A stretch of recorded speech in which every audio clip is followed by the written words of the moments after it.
माँ जैसा कोई नहीं। कुसुम नेहा के लिए दूध लेने रसोई घर में गई थी। जब उसने कुसुम की चीख सुनी तो वह दौड़कर रसोई घर में गया। वहां जाकर उसने जो देखा तो उसके पांव के नीचे से जमीन निकल गई। कुसुम के कपड़ों में आग लगी थी। निहाल भागकर कमरे में गया और लोई उसके ऊपर डालकर आग बुझाने की कोशिश करने लगा। अब तक और लोग भी जमा हो गए थे। किसी तरह से आग तो बुझ गई पर कुसुम को ना बचा सका। निहाल एक सीधा साधा मेहनती इंसान था। 3 साल पहले ही उसकी कुसुम से शादी हुई थी। वह अपनी पत्नी के साथ बहुत खुश था।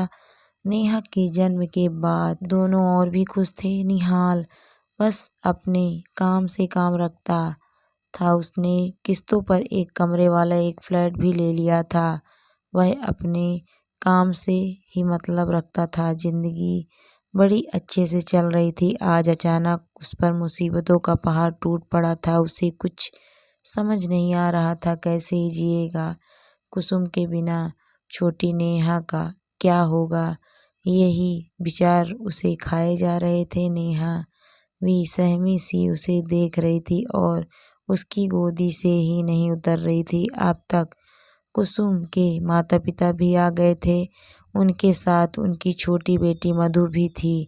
नेहा मधु को देखते ही उसके पास चली गई और उसके कंधे से लग गई। मधु ने नेहा को कमरे से बाहर गई और बहलाने की चेष्टा करने लगी। नेहा मधु के साथ सहज हो गई थी। सांझ हो चुकी थी। कुसुम का अंतिम संस्कार हो चुका था। परिवार के सब लोग बैठे थे। सबके मन में एक ही बात थी, अब इस छोटी सी बच्ची का क्या होगा।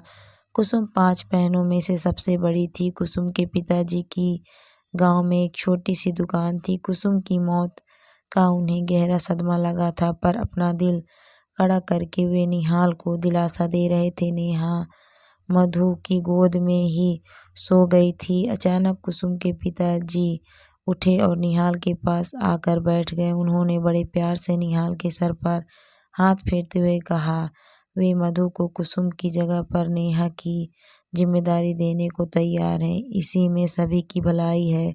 मधु नेहा से अच्छे से हिली मिली है। वह उसे माँ का भरपूर प्यार दे सकेगी। निहाल का भी घर संभल जाएगा। अभी वे नेहा को अपने साथ ही ले जाएंगे। कुछ समय निहाल और मधु की शादी बड़ी सादगी से कर दी गई। नेहा पहले से ही मधु से हिले मिली थी। वह जल्दी ही सहज हो गई और उसे ही माँ समझने लगी। मधु की उम्र 20 वर्ष की थी। उसने 12 कक्षा तक पढ़ाई की थी। वह बहुत ही शालीन कन्या थी। उसने निहाल की गृहस्थी को अच्छे से संभाल लिया था। समय तेजी से बढ़ता गया। नेहा को भी स्कूल में दाखिल करा दिया गया था। अब वह तोतली बातों से घट भर को बहलाती रहती।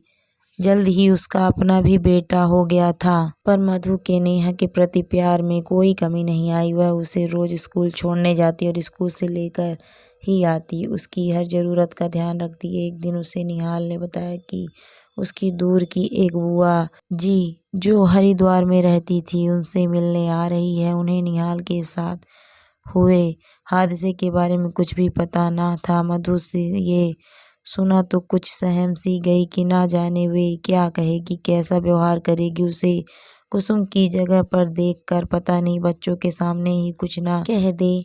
इसी ऊहापोह में सांझ हो गई। उसने जल्दी से घर का काम निपटाया और रात का खाना बनाने में जुट गई। सांझ हो चुकी थी। दरवाजे की घंटी सुन उसका दिल जोरों से धड़कने लगा। उसने अपना पल्लू सही किया और दरवाजा खोला। सामने निहाल के साथ एक अधेड़ उम्र की महिला खड़ी थी। माथे पर बड़ी सी बिंदी, सीधे पल्लू की साड़ी पहनी थी और शायद मुंह में पान भी चबा रखी थी। मधु को सामने देख उन्होंने प्रश्न भी निगाहों से निहाल की ओर देखा। निहाल ने उन्हें रास्ते में ही कुसुम के हादसे के बारे में बता दिया था, पर अपने दूसरे विवाह के बारे में अभी नहीं बताया था। जब मधु ने उनके पैर छुए तो वह उनसे बोले, बुआ जी, यह मधु है मेरी पत्नी और ये रहे आपके पोता पोती नेहा और मधुर। इतना सुनना था कि बुआ जी ने जोर जोर से रोना शुरू कर दिया। उन्होंने नेहा को गोदी में उठा लिया और जोर जोर से कहने लगी, हाय रे नियति, इस छोटी सी बच्ची को सौतेली माँ को सौंप दिया। हे भगवान, अब क्या होगा इस बच्ची का।